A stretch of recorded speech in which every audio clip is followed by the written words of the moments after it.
So I'm Jaweed Kaleem. I'm a reporter at the LA Times. I write about race and justice. I'm part of the Religion News Foundation and Association, and we're one of the co-sponsors of the events. But more importantly, I care deeply about religion coverage in the media, and I was formerly a religion reporter at HuffPost, and still do some religion reporting these days at LA Times on the national level. So I'm glad to have this workshop and panel together on getting better coverage in religion and reimagining religion, as we call this conference. And we'll talk more about what that means and what that is today. But first, let me tell you about my wonderful co-panelists. To my right is Liz Kineke. Liz is here from New York City. Liz is the executive producer at CBS Religion. She's worked there since 2006. 2005. Oh, I was close. She's covered issues ranging from refugees, religious rights and freedom, politics, immigration. Religion touches upon pretty much everything in the news, so she's covered it all. She also was an Emmy nominee in 2016 for a religion series program on addiction, right? So great reporter, producer here. To her right is Deepa, Bharath. Deepa covers religion, also covers race and culture and a variety of issues at the Orange County Register. And Deepa has a wide variety of experience in journalism, from covering city and county governments to, as we were talking, covering international issues as well, and going all over Orange County and Southern California for her reporting. From what I could ascertain from reading her work, has a great interest in some of the big issues of today, like immigration and our changing demographics and politics, of course. And next to Deepa is Ian Lovett. Ian is a religion and, tell me if I have this right, West Coast correspondent for the Wall Street Journal, based here in LA. And Ian formerly was a reporter based in LA for the New York Times, covering general assignment, if I'm correct. So Ian has done, in just about, a year and a half of religion reporting at the Journal, a variety of really important and sometimes very fun stories. For example, covering the state of Hawaii and Muslims there after the travel ban, covering the kosher, is it whiskey and bourbon industry? And the variety, and everything else we have here in California, fires and mudslides and all of our devastation in this beautiful place. So that's the three of us. And we've spent an hour. I'm hoping we could talk a little bit about what we do as religion reporters, or for me, a former religion reporter, and how we view religion coverage. To start off, I'll say I've been doing religion. I began in 2008 at the Miami Herald. I was a general assignment writer there, covering a lot of Miami things: plastic surgery, murder, models, really fashion shows, every stereotype possible about Miami I covered. And I had no direction in my reporting as a journalist. I just kind of did everything. I had a cocktail collar one time. And I got sick of it, and I wanted a beat, a focus, something to focus on. They had a bunch of layoffs, which were not good, but one thing they did was re-envision what they're doing in the newspaper, and they added a religion reporter beat after not having one for a while. And I ran for it, not because I really cared about religion. I just wanted to write about something and focus on something. Even as expansive as religion is, it was still a little more specific than covering cocktails and murder. But what I discovered was that I wanted to keep on doing it. I grew up in a Muslim family and knew a little bit about my family's particular version of Islam, but I knew nothing about other religions. I didn't know what the word evangelical meant. I thought it was a dirty, bad thing. I didn't know, I basically knew Catholics and Protestants, didn't know what happened from there. And I barely knew about many other religions. So it was a learning experience for me, and a baptism by fire, so to speak, and really opened my eyes to the role of religion in the world today, the lack of religious literacy in the world today, and how this topic we do journalism about impacts every segment of the world. And so I did it at HuffPost, and now at LA Times. I don't have to do it. It's not my job. We don't have a religion reporter, but I still kind of sneak my way in when I can. And obviously, as a race writer, there's lots of relations to religion as well. So I'll say, as a non-religion reporter for the last 18 months, watching the religion world, reading about it but not participating in the coverage for the most part, I've seen a shift, a lot of shifts. As religion writers and journalists, one of our missions tends to be, simply just to educate, because there's so much lack of knowledge on religion, in addition to telling the news and telling interesting stories. But I've seen religion coverage maybe go backwards somewhat, become a lot more siloed, see the appetite for it be all about politics and evangelicals, or Muslims and the travel ban, or refugees here and across the world. But I've seen the diversity of coverage decline, maybe because the news pace is different, and we're all there's fewer of us, and we're working on so much in the world, in the country, and in journalism. So I hope we can talk a little bit, and I will keep on talking today about where I hope religion coverage gets better, and how to get that better coverage in newsrooms. But I'm hoping, going down the line, Liz, Deepa, Ian, each of you talk a little bit about your jobs and where you see religion reporting in the media today. Okay, so I work at CBS Religion and Culture, and our unit has been part of CBS since 1948. So this year is our 70th anniversary. We're actually older than even 60 Minutes. But we, I'm speaking from, the work that I do there, from my little plot of grass, so we make 4 donuts a year, 4 half-hour stories about religion, and they air nationally on CBS across the U.S.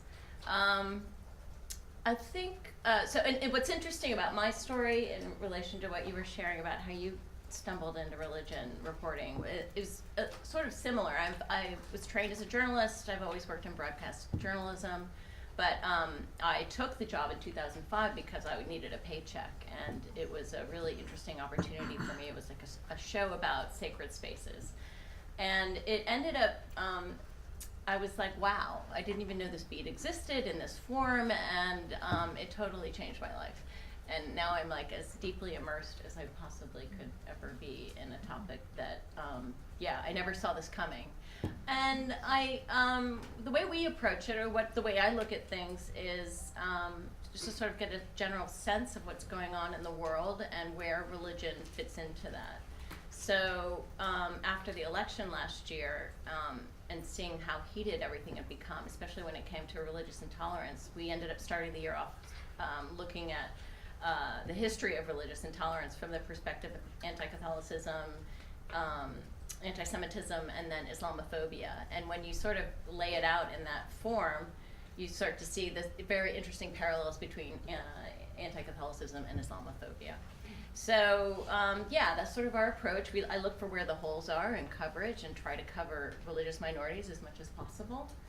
And ultimately, we want to educate, we want to inform, but also hopefully give people inspiration and a way to sort of channel their energy to sort of solutions journalism, I guess, is one way to call it, right?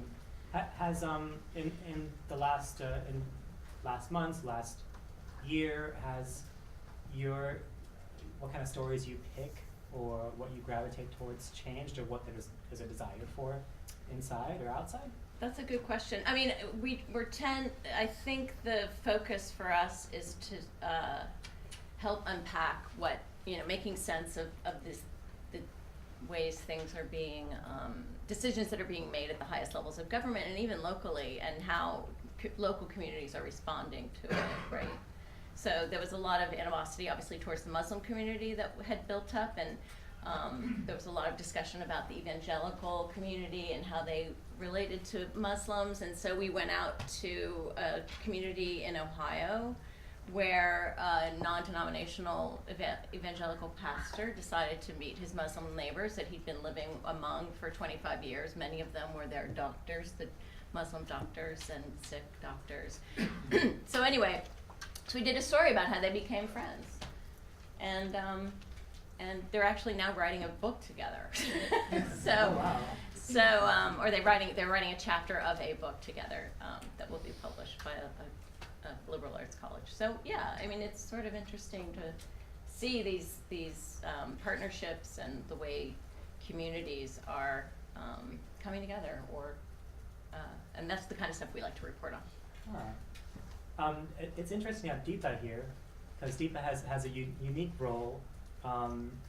In many ways, we've all read about the decline of local journalism, and if you want to, local religion journalism barely exists in a lot of places. But they're one of the few people in the country that is getting to do it a lot of the time. As of today, yeah. We're still here. So tell us about. I rarely meet a local religion reporter anymore. Mm-hmm. What is that job today? Well, much like you, Jaweed, I kind of slipped into it too. I've covered pretty much everything under the sun. I started out as a community reporter covering the little communities of Villa Park and Anaheim Hills in Orange County. And I covered a lot of city beats after that, and then I got into the crime and courts beat for a while, for about 5 years. And then again, I went back to city beats, and I covered Garden Grove and Westminster, which I think really got me back into the religion and cultures coverage, because there's a vibrant Vietnamese community there, the largest Vietnamese American community outside of Vietnam. And I also kind of got thrown into the Crystal Cathedral saga, the tale of the megachurch that spiraled into bankruptcy. I kind of broke the first story on that and covered it all the way to the end of the bankruptcy. And even got a call from Reverend Schuler one of the days complaining about my coverage. So I wear that as a badge of honor. So that kind of got me into religion coverage, and we were going through buyouts and layoffs as well, and 80 people walked out the door in 2013 or 2014. I'm losing track of time here, but we've had so many rounds. But when that happened, we were going through reorganization in the newsroom as well, and I was asked if I want to cover the religion/health beat, and that intrigued me. Mm-hmm. And I later found that there's a lot of connections between religion and health, religion and mental health. Ended up doing a few stories there. But the way my editors, I've been fortunate. I have a lot to complain about, but I also have a lot to be thankful for. And one of those things is that my editors gave me a free hand to do what I wanted with the beat. And that was a precious opportunity for me. And I hope I ran with it. Because I expanded my coverage to include race, the different cultural enclaves that we have in Orange County, Vietnamese, Korean, the diversity of religion that we have in Orange County with Christianity, of course, multiple denominations. We have a vibrant Jewish community, a wonderful Muslim community, different denominations of Buddhism, which a lot of people don't know about. We even have this denomination called Cao Daism in the Vietnamese community, where some of their saints are Jesus and Shakespeare. So we have them all in Orange County, and of course the nuns, who are pretty feisty as well. They come up with all these billboards, we have more fun in the bedroom than others, stuff like that. So really, because God is not watching, right? So So we have these people putting up billboards. We have a lot of action in Orange County as far as religion is concerned. But I also ended up one of my pet subjects is reconciliation and forgiveness, and I don't think that gets talked about nearly enough in religion coverage. There's a lot of that going on, especially now. We hear a lot about the divisiveness, but we don't hear about these wonderful tales of forgiveness and reconciliation. And I got a chance to meet some of the former extremists in Europe who are doing great work in counter-terrorism through a fellowship that I did, and they were actually being funded by an organization in Newport Beach. So I've been able to find all these connections between local groups and international efforts to combat terrorism, and so extremism has become an important part of my beat as well. So I could go on, but I'd love to take questions later. If you have any questions on how to get better local coverage, I can tell you about how our newsroom structure is changing and continues to change, so we probably won't be able to cover every little event that happens. I get a lot of calls asking, hey, can you cover this event at my church or temple, but we just don't do that anymore. So I can help you pitch stories, or think about how to pitch stories to your local paper. Deepa, I find it really interesting, oftentimes journalists, they get given extra tasks and jobs and sub-beats and areas to cover, but you went from religion and health to, then you added race and dived really deep into ethnic communities and immigrants, and then are also writing about counter-extremism, and got really interested in that, you said. I'm wondering why give yourself so much more work? why add everything on top? Because I'm a masochist. Like what? Yeah. No, you're I love. dedicated to the cause. I think the only reason I'm still in journalism is because I love it. I mean, there's nothing else quite like it, and I'd rather not do anything else. So I'm gonna be here till they kick me out and tell me to pack my things. Yeah. Wow. That's amazing. As all of us probably, eventually. Right, that's true. Just no, we're praying for better.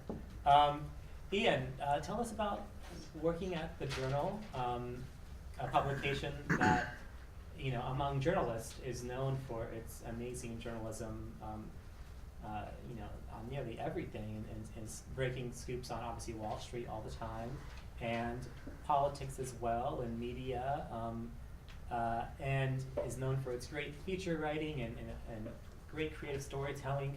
But I think folks would be surprised if you're not in the religion journalism world to hear, oh, there's a religion reporter as well. Yeah. So like you, I also who does marvelous work. Thank you. Like you, I also kind of stumbled into religion reporting because I had been general assignment and I wanted a beat, and so they advertised this job when I saw it as sort of half religion and half general assignment West Coast reporting. But when I applied, I basically said to myself that I just wanted to do the religion stuff, and for the most part, I've managed to do that. And I think the key at the Journal has just been selling the editors on there being a wider impact to most things beyond just here's an interesting thing happening in this place. So, what that's meant for me a lot has been a lot of how religion intersects with politics. So Trump and evangelicals, the travel ban, the role religious groups have played in immigration fights, things like that. And, in addition to that, I do really want to do stories about the way faith is changing. I say publicly that I'm the national religion reporter, and that's what I put on my Twitter bio, and that's easy for people to understand. But internally, the beat is actually called Religion and Social Movements. So the idea was to be able to cover the way faith is changing in a broader sense. That's how my editor specifically set it up. And so, as you mentioned, I've been able to do some stuff on like kosher bourbon, and things that are a little more off the beaten path, and I'd like to do more of that, and I think the challenge is just selling that as sort of hard news most of the time, and so what that requires usually is there to be either an impact of some kind, so like if it's politics or public policy, that's one, or if there's a lot of money involved, that's another, or with apologies to the Baha'i woman who spoke this morning, if there's conflict. People love conflict. So I hope I'm just a year and a half in, so there really has been this focus on politics, like I was saying, and how religious groups influence that. I'm hoping to do more stories that are away from that, and maybe stuff that people aren't going to be able to see elsewhere as we go forward this year. What would you imagine a religion and social movement story being like? What's that you want to do, or would have done maybe? Well, I don't want to Don't give it play away. my hand. I have my Sorry. competitors sitting right next to me here. What's but- a good one you've read? Maybe? So I've also I like to define it as faith rather than just religion, and so in certain cases, like we've wrapped LGBT activism stuff into my coverage because that's not a specific beat. And I think some of the things like Dr. Flory was saying earlier today with the Laundry Love, is that what the name of the group is? Where it's not exactly a church, but it's sort of a faith-based organization doing work built out of that faith. I think that's the type of thing that I would like to do more of also. And does something like Deepa mentioned the nuns, and that's not a religion per se, but some groups organize like some unaffiliated, non-religious or atheist groups organize like religion. Can you speak up a little bit? Yeah, I was saying Deepa mentioned the nuns, and when we say that we mean NONES, people who don't affiliate with anything. They're not against religion, but not for it, and not atheist, but just they say they're nothing when researchers ask them what your religion is. And I was asking Ian, does that, covering that kind of group, fall into social movements? And have you written about them? Yeah, I think that's exactly right. I mean, I have written about the nuns in the context of just demographic changes, and there being more and more people who don't identify with any faith and what that means for politics and society more generally. But yeah, I mean, I think that counts as a social movement. Maybe that's a better way to describe it than a religious group, because they're obviously not a religious group. And they're a growing segment of the U.S. certainly, and the world in some ways also, depending upon how you look at it. Yeah, I think an interesting question about the nuns, as I think about, again, how to sell these stories to editors and what the impact is going to be is, they're growing in numbers, but can they grow in influence?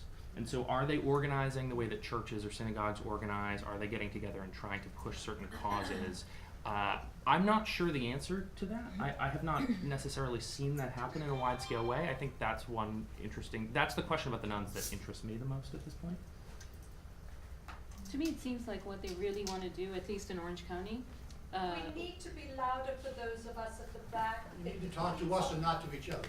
Okay. Thank you. Sorry. We really can't Okay. hear very well. So what I've seen with the nuns, in Orange County at least, is they want just a safe space for them to congregate, and even if not to congregate, just to not have any beliefs, because they find that there's so many sanctuaries, for believers, like churches and temples and mosques, but for nuns, there's no real place where they can get together and say, hey, it's okay for us to not believe in anything.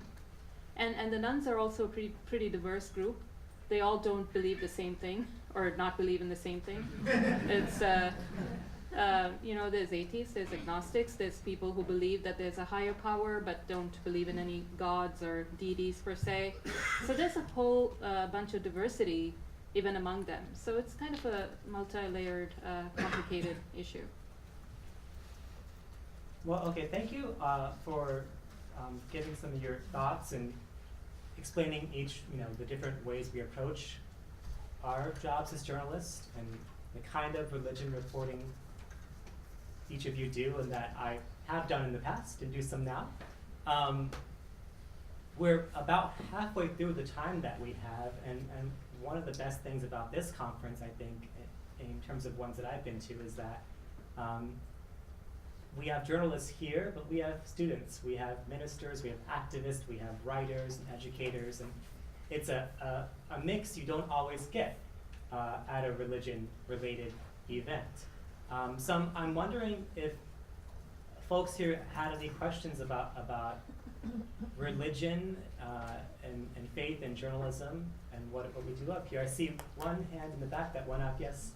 Well, I think it's fascinating that a paper as large as the Los Angeles Times doesn't really have a religion reporter anymore. I mean, I will tell you that I used to work as a publicist for Claremont School of Theology, and I planted some really hot religion stories with LA Times back when, oh man, I can't even remember. His name starts with an M. He used to be the religion reporter.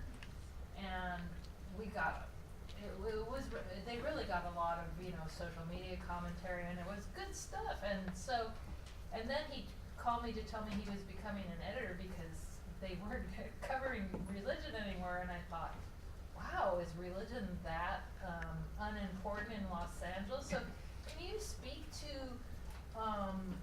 why it is that it's like, and then Deepa says she's probably the only local paper who has a religion reporter in anywhere maybe except for the South or something. So can you speak to why this is the case where it's just so ineffectual now, it has no more clout, or what it is?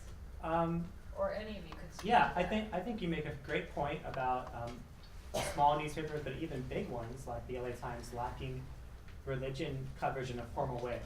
A beat writer, or they used to have several of them many years ago. And the man you're talking about is one of my editors now. I think I know you're talking about. But I don't know why the decision was made to not include religion reporting in the structure of the paper. It doesn't mean they don't do it. They still do it sometimes, but that's different than having somebody dedicated to it.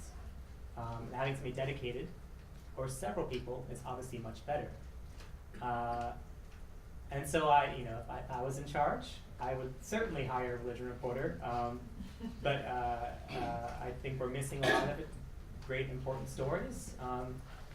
And I think you could make the case that there's other beats that are also lacking at the LA Times and at other publications as well. So I think it's a sign of folks who have been in charge and where they can corral their resources. So we're each lucky here to do what we do and get it in full time, or sometimes like me. We have a lot of good questions. And I don't know who went up first. I see you in front of me, so I'm going to follow you. Thank you. I was the co-chair for the Southern California Parliament of World Religions here for 10 years, and I'm a journalist myself, I'm a filmmaker, and so I'm very immersed in the challenges of getting coverage for interfaith events. So what I saw happen over these last 10 years is that at the beginning, they didn't see what we were doing as being important enough to cover. So they would promise to send, from the LA Times, send us a reporter, and then at the last minute, that person never showed up because it was a more important story. And now, what we just heard from Deepa is that there's so many of these things going on that it's not of great interest anymore because it's just an everyday occurrence.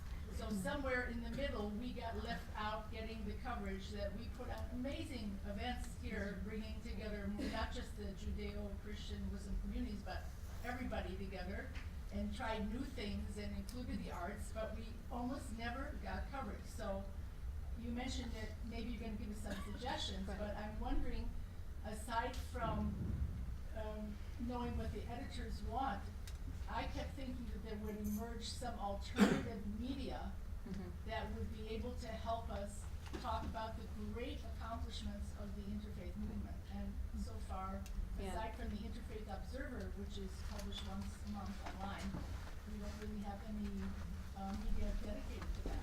I can give you, I'm going to repeat or kind of summarize the question, because could you hear it in the back since she was speaking this way, which is not your fault, sitting right there. this audience member in the front, I don't know your name, I'm sorry. Ruth Sharon. Ruth was an organizer of the Parliament for the World's Religions In Southern California. in Southern California, and there was great difficulty in getting coverage of this event and group that's, Interfaith is the name of its game. Reporters said they show up and couldn't show up, or in other cases for other stories, reporters just don't find the work that's being done to be newsy enough, perhaps. And how do we get more coverage of the interfaith movement? If that was your question? Okay. Okay, so I can tell you that I've covered quite a bit of interfaith activity in Orange County and Southern California, but it's impossible for me to cover all the events that happen because there's been an outburst of events after 9/11 especially. There's been so much interfaith activity that it's kind of impossible to cover everything. But I can give you some pointers on what kind of stories that normally reporters would be interested in. For example, in Orange County, I did this story after the Charlottesville shooting. There was an African American church in Orange County, which in itself is pretty rare, right? And they were teaming up. They were approached by a Caucasian church, predominantly Caucasian church, saying that they wanted to pray together. And it was not just an interfaith meeting, but it was a long-term relationship. So what interests me is not just, a few meetings where people get together, people of different faiths get together and talk, which is wonderful, but long-term relationships. How are you going to move it forward after that conversation? What concrete action are you going to take from your interfaith discussions? And how is that going to translate into action? And how are people going to learn from each other? How are you going to heal the divisions that exist among these different faiths?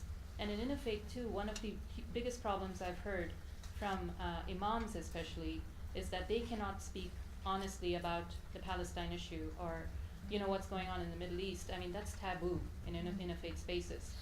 So I find that to be fascinating. You have this space that's supposed to be secure, but it's not really, So those are kind of the issues that I find fascinating, and I'd be happy to write about one issue or a trend, but it's impossible to cover individual meetings. I hope that helps. I saw you, sir, right there, glasses. Okay, hi. I have a question specifically about the nuns, and it's addressed to all of you, maybe especially to Ian. Ian, you said that in terms of selling stories to editors, the question, if I understood you correctly, is not about are they growing, it's about is there any influence growing? Is that what you said, more or less? And because I would like you to be more specific, and actually to all of you, if you were to pitch stories to your editors about the nuns, what would you pitch as hard news, or what would you pitch as features about the nuns? And have you covered specific issues about the nuns, and how have you covered them? Yeah. Do you want to repeat the? Sure. So the question is regarding the nuns. If we were to pitch stories to our editors, how would we pitch hard news or feature stories? And you had a second part? There was a specifically for Ian that I would like you to expand on the idea that the difficulty of selling stories to editors, and you mentioned the basic questions for editors was, is their influence growing? And a comment, there's a secular coalition for America. It's the first lobbying organization in Washington working for the nuns.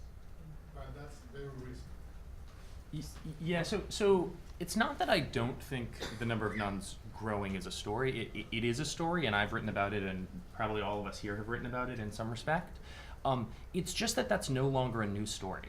That has been happening for 10 years at least, I think. And so the fact that it's getting bigger, we'd still probably cover it, but it's not something we devote more than a couple hundred words to.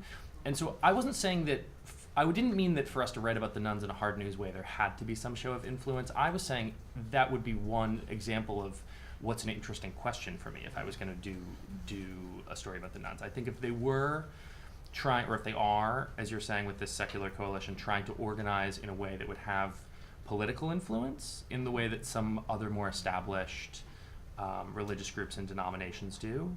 That to me feels like news. If they're trying to turn people out to vote on certain issues or things like that, I mean, that's the type of thing I would be interested in covering. I also think there are a lot of good features that get written about nuns. I mean, I think, like, for example, I think they were buying kind of funny ads on DC metro buses or something like that. I mean, I didn't write about that myself, but I read a lot about it. So I think in terms of lighter feature stories, there's all sorts of stuff, and it just depends on what the reporter and the editor at any given publication are interested in. I hope that clarifies your question a little bit. Who has raised their hand the longest? No, I'm on the left over there. Yes. Me? Okay. Yeah, so I work for an academic center at Georgetown University, and I'm curious what role academic research plays in religion reporting, and if you have any tips on promoting faculty as experts for consultations when you're doing news coverage. So the role of academic research in religion reporting, and any tips on connecting to experts. That's a great question, and there's a divide there sometimes. I can answer that. I just did a little seminar for public scholars of religion at AAR so I can answer that with a couple of tips. So I think in terms of part of it is understanding that we definitely need academic researchers and scholars to call and talk and bounce ideas off of. And to not think of it as a direct transaction. Sometimes it's just, I need to talk to you on background, I'm trying to figure something out. But then sometimes I actually need you to either, give me a quote for a piece, or I need you to appear on camera. But the big thing is to develop a relationship, right? This job is all about relationships. And sometimes you can, the academic can be a powerful connector. So if you're an expert in Sikhism, you can connect that reporter with communities all over the country because you know them and you've been thinking about them. So that's one thing. And I don't know, can you guys think of anything I else? have one to Yeah. add. Journalists like exclusives. They like to be the first person to write about something or to break news. And that can happen with academic research as well. It's not just the Pew Research Center that's doing polling and collecting data on religion or religious trends. And it's not just, big best-selling authors that are releasing new books on religion. One example I think of is Karen King, I believe is her name, at Harvard, and the whole Jesus Life Scroll, which became a big, long story and controversy. But that discovery was given exclusively to Smithsonian, the Boston Globe, and the New York Times. Now that's not an everyday kind of story, but giving reporters a sneak peek that you have a new project, a new paper, new research, or a new center launching, or a new professor being hired to focus on a certain area, could lead to exclusive coverage that we like and coverage for academics. In the back. Hey Liz, how do you Hey. know when a topic idea, a story idea is worthy of one of your 4 shows a year? How do you know when you really nailed the idea? How do I know? Yeah, it's a really good question.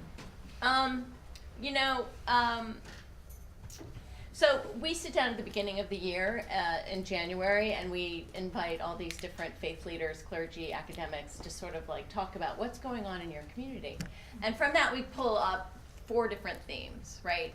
So for instance, last year, we knew that it was going to be the year of the protest, right? Given everything that we had been seeing and hearing.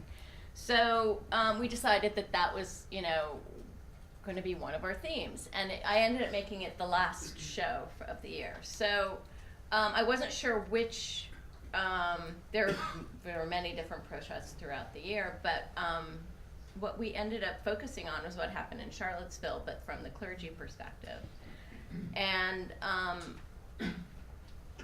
there's another point to this as well, but that so in the heat of the summer, there were all these mini protests happening in Charlottesville, right? And as a result, this group of clergy in Charlottesville formed an interfaith coalition, and they called themselves Congregate Charlottesville. So they pulled themselves together, they got nonviolent direct action training, and then the day of the protests on August 12th, they were out there, arm in arm, linked and being embodied and present as part of this counter demonstration. What I found interesting is that it had been covered in the print media, but we ended up going and covering it after the fact through broadcast. But we weren't physically there, but we went back and I went and interviewed the people that organized it, Congregate Charlottesville, and then we pulled together all the footage because everyone had a cell phone. And by the way, if you're ever going to shoot anything in the field, do it like this. This is so much better on TV. Anyway, just a tip. Oh, we're all that tips. So what was my point? But that's the perfect but to read about it was one thing on print, but to actually see what the clergy did in this very contentious, urgent sort of, it was riveting, right? And that just sort of, I was surprised nobody else had done it, right? And I'm glad that we did, because it needs to be part of the public record, because that story got lost of what the clergy did. And they happened to be a lot of progressive Christians in that group, but it was also a mix of people of color working with people, LGBT folks. I mean, it's actually a really, did that answer your question? Yeah. But yeah, I don't know. Haypen, I saw you had a question. Sure. My name is Haypen Im, and I serve as president of Faith and Community Development, formerly KCCD, Korean Churches for Community Development. And even in this space, although we have two Asian journalists, but in terms of the context of religious leaders from the Asian American community, our voice oftentimes is left out. I did hear that you did cover some of that in Garden Grove, but really, again, Asian American Christian voice that is very big in our community, but even at the Presidential Advisory Board, Asian Christian voice was absent. And so I just want to put that out there, of ways that we could insert our presence, our voice. I could give an example of a very hot topic, North Korea. And really, the meetings that I go to is doom and gloom. But really, there's more to that story. And there's many Korean American Christians who are on the ground doing humanitarian work and have inside information, right? And one example is the Pyongyang School of Science and Technology, where the elite of children of elite North Koreans are being educated by outside non-Koreans, non-North Koreans, but 50% are Korean Americans. And right now, because of the Trump-led, regulation, they're all being kicked out because they're not in the category of humanitarian. And yet, the work of diplomacy is so huge because they started out being separate, but now they're building those relationships, but all that is being cut off. So again, I just want to throw that as one example of stories that I think is very compelling, but how can we get our voice and presence? Or why is it that we're not included as well? I'm going to summarize that really fast since you're in the front. The question is about, specifically the lack of Asian Christian voices in the media, even with hot topics that are in the news like North Korea or China even. But I also heard it more broadly as the lack of more diverse voices in general in religion reporting, and how can that be improved? I think that is a problem. You raise a great point. We get drawn into things like Taoism and religions that we haven't heard of before. But as you mentioned, sex and Christianity get left out in the process. One thing that I would suggest is reaching out to newspapers. I mean, language could be a barrier for some reporters. Like, although I'm Asian, I don't speak Korean, so it's kind of hard for me to break into that community in a very intimate way as a Korean reporter might be able to do. So I would suggest, if you have really good PR people in your church or in your community, that you reach out to the reporter to make a pitch. And that could be a good start, and you could build your relationship from there. I'll take that as an invitation. I will give you my card. I would just add briefly, I don't know about you guys, but I am much more likely to read a pitch if I have a pre-existing relationship with you of some kind. So I really prefer if you reach out when you're not pitching something. Because a lot of times, like, something will happen in the news, and then I get 45 pitches about it from various people, and I don't have time to read any of them, and they all just stay in my mailbox. So I think I am always looking to sort of build relationships with people who work in the religious space. So a quick follow-up question, right? You're busy. You're going 100 miles an hour. So I could see in this kind of context where we're able to at least have some kind of rapport and then a follow-up, right? Yeah. But just out of the blue, if I was to just call and say, hey, let's get together, or can we chat? Would you? I mean, So the time constraints. Or what are some other ways besides these kind of forums where we could kind of build some kind of rapport that would kind of pique your interest? Yeah, I mean, that's a really good question, and I definitely don't always meet up with people who cold call me. Sometimes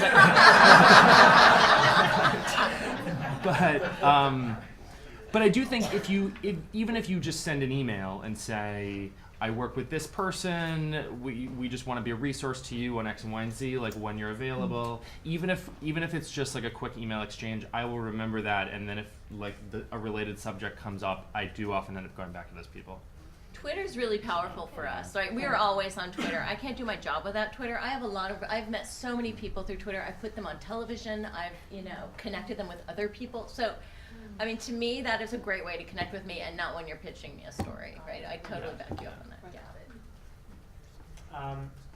Sir, in the back in the green shirt, you would raise your hand as well. Thank you. So as a graduate student here at USC who wants to be a religion reporter, it sounds like you all have sort of arrived at religion reporting indirectly. Do you have any advice for someone that wants to get there? Or is that a bad idea? The question is, we all came to religion reporting kind of by accident, or not without intention, not with intention. And here is a student who wants to be a religion reporter. How do I do that, or should I do that? You definitely should do it. Of course, it's a great field to work in, and I will let my panelists say the rest. Well, I think you're prepared to report on anything. If you can handle religion and unpack it in a way that's accessible to people, that is a huge, huge skill. And it took me 10 years just to kind of feel like I kind of get it, right? And I'm always humbled every time I try to work on one of these stories. So you just take it. Go into whatever newsroom that will take you, and just keep it in the back of your mind that you really want to report on religion, and you'll figure it out, I swear. And you can, even if you end up with some other beat or no beat at all, you can still do religion stories. I mean, if that's a thing that's interesting to you, just do it, regardless of whatever your job title is. Yep. Chances are good that if you don't work full-time covering religion, and you are covering something else, there's probably not a person covering religion, period. So you can do that. And I don't cover religion as my formal job, but I've been very vocal in letting people know that I like to do it, and they come to me for it now. May I suggest that you do a breaking news beat as well first? Because I think that really gets you thinking on your feet, and you can write a story in like 5 minutes, which is very valuable. It's a good skill to have, and it also builds your storytelling abilities, I think. So I would strongly recommend that. Yes, ma'am, you have a question. Yes. Kind of picking up on this conversation, I'm also in the journalism class that's doing a lot of work on religion, and very happy to be here. This is great. I'm curious what you all think about citizen journalism as a whole, given the gaps in limited help in newsrooms, et cetera, and also to the possibility of looking at students as resources in those areas. Just curious what you all think. So what's the question is, what's the role of citizen journalism, especially considering the gaps in newsrooms and journalism in general, and can it fill those gaps and such?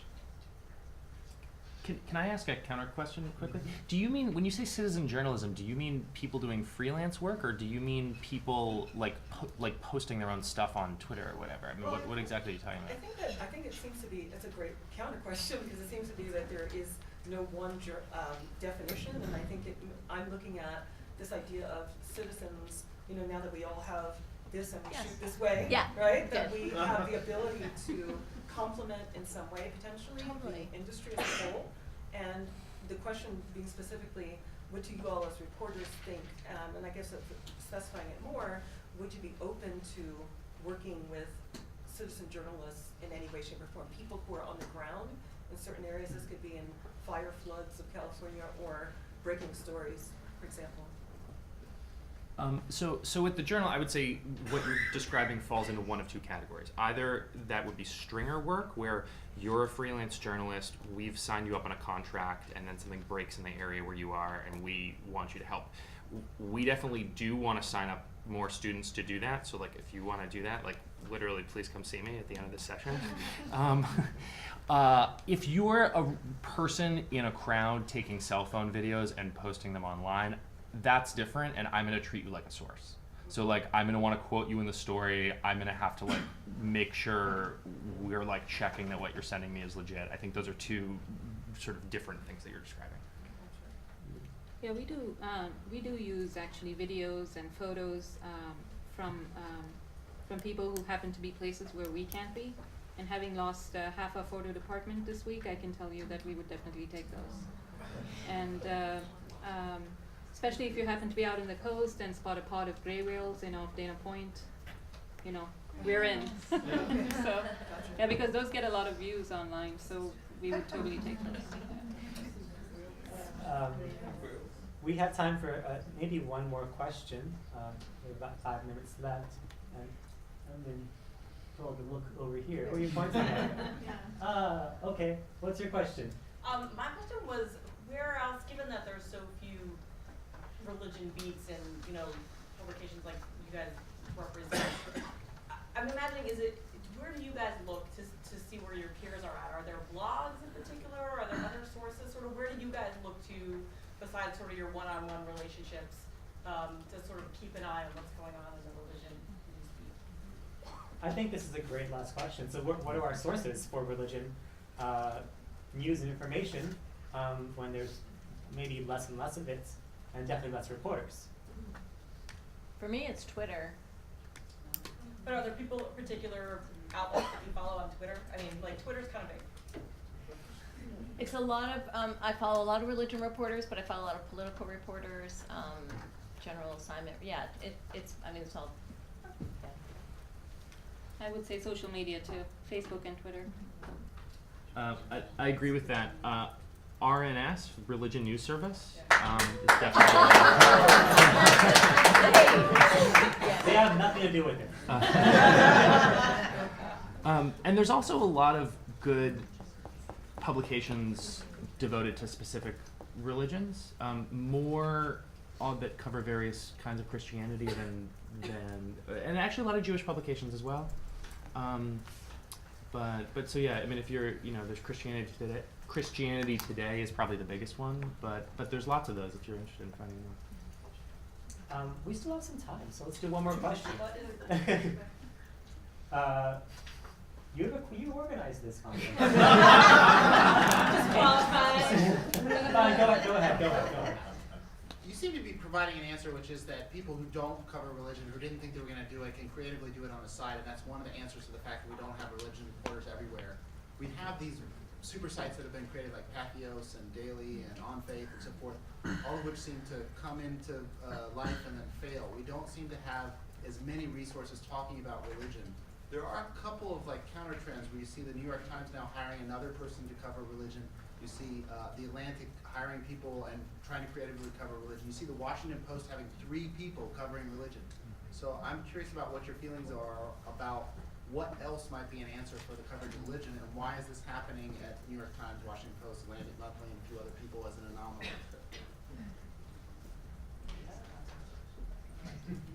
Well, Stumped you. well, the New York Times has had an opening for a second religion reporter for like a year and a half. I don't think they've actually hired anyone. Yeah, so maybe it's not working. Sorry, go ahead. But go ahead, yeah. I mean, I think religion has been really newsy the last year. I mean, I think it's a thing that a lot of people are paying attention to.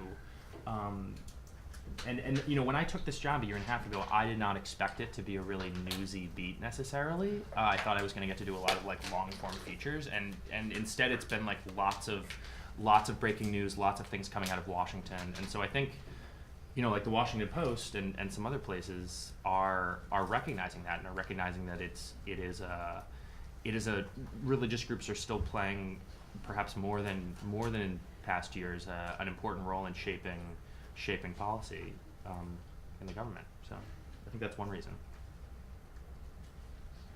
I think it's great news that some bigger outlets are hiring more people and expanding their teams.